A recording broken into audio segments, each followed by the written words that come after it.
विश्वास जो परमेश्वर को हिला देता है। इब्रानियों 11:6। और विश्वास के बिना तो परमेश्वर को प्रसन्न करना असंभव है, क्योंकि हर एक जो उसके पास आता है उसके लिए यह आवश्यक है कि वह इस बात का विश्वास करें कि परमेश्वर का अस्तित्व है, और वे जो उसे सच्चाई के साथ खोजते हैं उन्हें उसका प्रतिफल देता है। हम परमेश्वर के अस्तित्व पर विश्वास करके उसके निकट आते हैं। हम परमेश्वर को देख नहीं सकते हैं, लेकिन उसका स्वभाव हमारे अंदर और हमारे आसपास है। परमेश्वर के नियमित वचन पाने के लिए कृपया इस एमरल्ड थ्रोन हिंदी चैनल को आप सब्सक्राइब करें। तो दोस्तों, आज हम बाइबल में से ये देखें किस तरह का हमारा विश्वास है जो परमेश्वर को हिला देता है। यूहन्ना 20:29।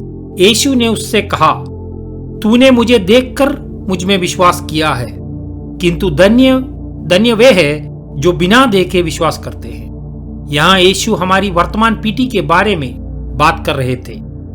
बिना देखे परमेश्वर पर विश्वास करने वालों के लिए बड़ा इनाम है। लूका 12:31। बल्कि तुम तो उसके राज्य की ही चिंता करो, ये वस्तुएं तो तुम्हें दे दी जाएगी। हमारे पास परमेश्वर में एक दिव्य ब्लूप्रिंट है, जिसे परमेश्वर ने हमारी मां के गर्भ में बनने से पहले ही हमारे लिए निर्धारित किया था। यह विश्वास है जो परमेश्वर को हमारे जीवन के अध्यायों में लाता है। विश्वास परमेश्वर को आपके जीवन में शामिल करता है। परमेश्वर को अपनी नाव में सवारी करने दे। परमेश्वर को अपने जीवन के रास्ते बनाने दे। जीवन में आने वाले तूफान और पानी इतने शक्तिशाली नहीं है जो हमें परमेश्वर से अलग कर सके। यीशु मसीह स्वयं हमारे विश्वास के लेखक और समाप्त करने वाले हैं। वह हमारी विश्वास का स्तोत्र है। परमेश्वर ने सभी को विश्वास दी है। परमेश्वर में इस विश्वास को रखने से यह बढ़ती है।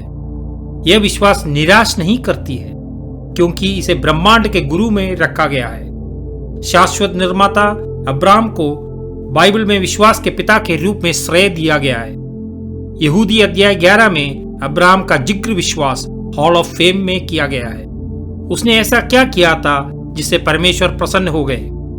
बाइबल अब्राहम को परमेश्वर की नजर में एक धर्मी व्यक्ति के रूप में संदर्भित करती है।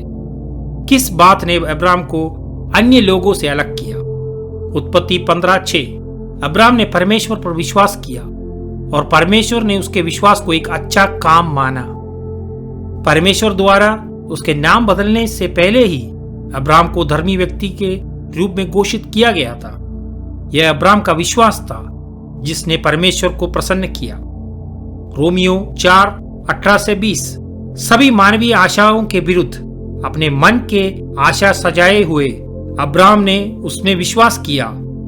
इसलिए यह कह के अनुसार अनेक राष्ट्रों के पिता बना, तेरे अनगिनत वंश होंगे। अपने विश्वास को बिना डगमगाए और यह जानते हुए भी उसके देह 100 साल की बूढ़ी मरियल हो चुकी है और सारा बांझ है। परमेश्वर के वचन में विश्वास बनाए रखा। इतना ही नहीं, विश्वास को और मजबूत करते हुए परमेश्वर को महिमा दी। जब कोई उम्मीद नहीं थी, अब्राहम ने विश्वास किया और परमेश्वर की शक्ति में अपने विश्वास को बढ़ाया। क्या परमेश्वर के विश्वास की परीक्षा यहीं समाप्त हो गई? 1 पत्रोस 1:7। ताकि तुम्हारा परखा हुआ विश्वास, जो आग में परखे हुए सोने से भी अधिक मूल्यवान है, उसे जब यीशु मसीह प्रकट होगा तब परमेश्वर से प्रशंसा, महिमा और आदर प्राप्त हो। सच्चा विश्वास सोने से अधिक कीमती है। यह तब पता चलता है जब इसे आग में परखा जाता है। विश्वास का कोई विकल्प नहीं है। परमेश्वर ने अब्राहम की फिर से परीक्षा ली और कहा कि वह उनके सामने अपने पुत्र इसहाक को भेंट के रूप में पेश करें। अब्राहम ने इसहाक को परमेश्वर से एक वादे के रूप में प्राप्त किया था, लेकिन परमेश्वर ने उससे बलिदान करने के लिए कहा। क्या अब्राहम डर गया? जब इसहाक ने भेंट के रूप में अब्राहम से भेंट के बच्चे को जलाने के बारे में पूछा, अब्राहम ने जवाब दिया, परमेश्वर अपने आप ही भेंट के बच्चे को जलाने की भेंट प्रदान करेंगे। अब्राहम जानता था कि परमेश्वर चमत्कार कर सकते हैं। उसे परमेश्वर के कार्य पर विश्वास था। रोमियो 4:17 शास्त्र बताता है, मैंने तुझे अनेक राष्ट्रों का पिता बनाया। उस परमेश्वर की दृष्टि में वह अब्राहम हमारा पिता है, जिस पर उसका विश्वास है। परमेश्वर जो मरे हुए को जीवन देता है और जो नहीं है उसे अस्तित्व देता है। अब्राहम को विश्वास था कि परमेश्वर असंभव काम भी कर सकते हैं। हम परमेश्वर में अपना विश्वास कैसे बढ़ा सकते हैं? रोमियो 10:17 सो उपदेश के सुनने से विश्वास उपजता है, और उपदेश तब सुना जाता है जब कोई मसीह के विषय में उपदेश देता है। हमें परमेश्वर पर विश्वास करना होगा। यह हमारी सोच को बदलने की ताकत रखता है। हमें परमेश्वर की अद्भुत कार्य शक्ति में विश्वास रखनी होगी। हम परमेश्वर यीशु मसीह के साथ संबंध बनाकर ही अपनी विश्वास बढ़ाते हैं। मरकुस 11:22-24 यीशु ने उन्हें उत्तर दिया, परमेश्वर में विश्वास रखो। मैं तुमसे सत्य कहता हूं, यदि कोई इस पहाड़ से ये कहे तू उखड़ कर समुद्र में जा गिर, और उसके मन में कोई तरह के कोई संदेह ना हो, बल्कि विश्वास हो कि जैसा उसने कहा है वैसा ही हो जाएगा, तो उसके लिए वैसा ही होगा।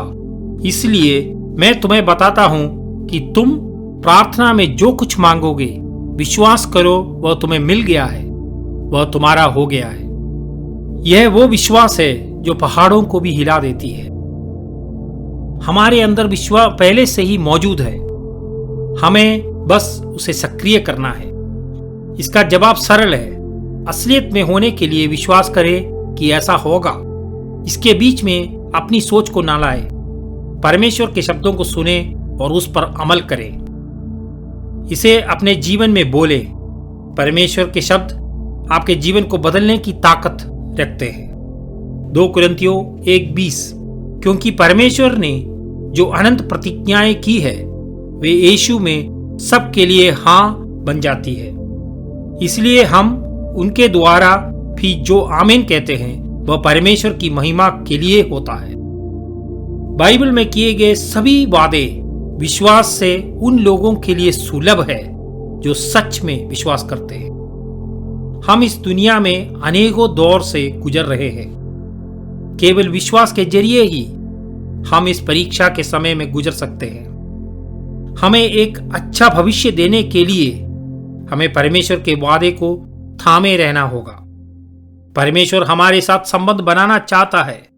प्रकाशित वाक्य 3:20 सुन, मैं द्वार पर खड़ा हूं और खटखटा रहा हूं। यदि कोई मेरी आवाज सुनता है और द्वार खोलता है तो मैं उसके घर में प्रवेश करूंगा तथा उसके साथ बैठकर खाना खाऊंगा और वह मेरे साथ बैठकर खाना खाएगा।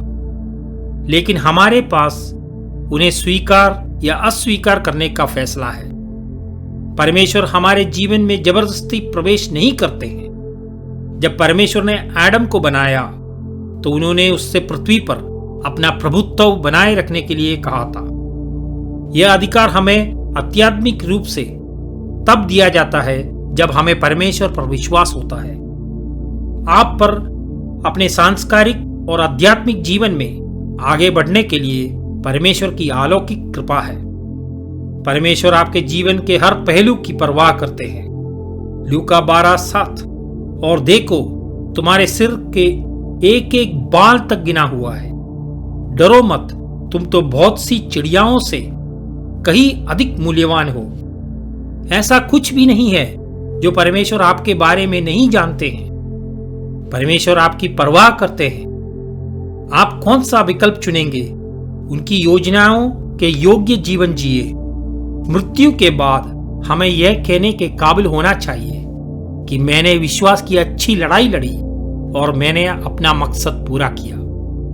तो दोस्तों, कृपया अपने प्रार्थना अनुरोध नीचे अपनी टिप्पणियों में लिखें और हमारी एमरल्ड थ्रोन टीम आपके लिए प्रार्थना करेगी। हमारे प्रभु यीशु मसीह अवश्य ही आपको आशीष देंगे। आइए अब हम एक प्रार्थना करें। पिता परमेश्वर, हमें आप पर विश्वास करने के काबिल बनाने के लिए धन्यवाद। शास्त्रों के जरिए जो वचन आपने हमें दिए हैं उन सभी को हम स्वीकार करते हैं हमें आप पर अपना विश्वास को और बढ़ाने दें।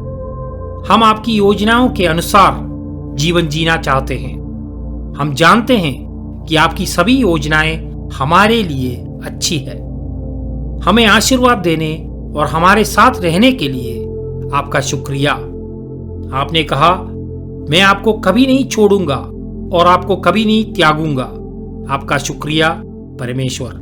हे पिता, हम प्रभु यीशु मसीह के नाम से ये प्रार्थना करते हैं, आमीन।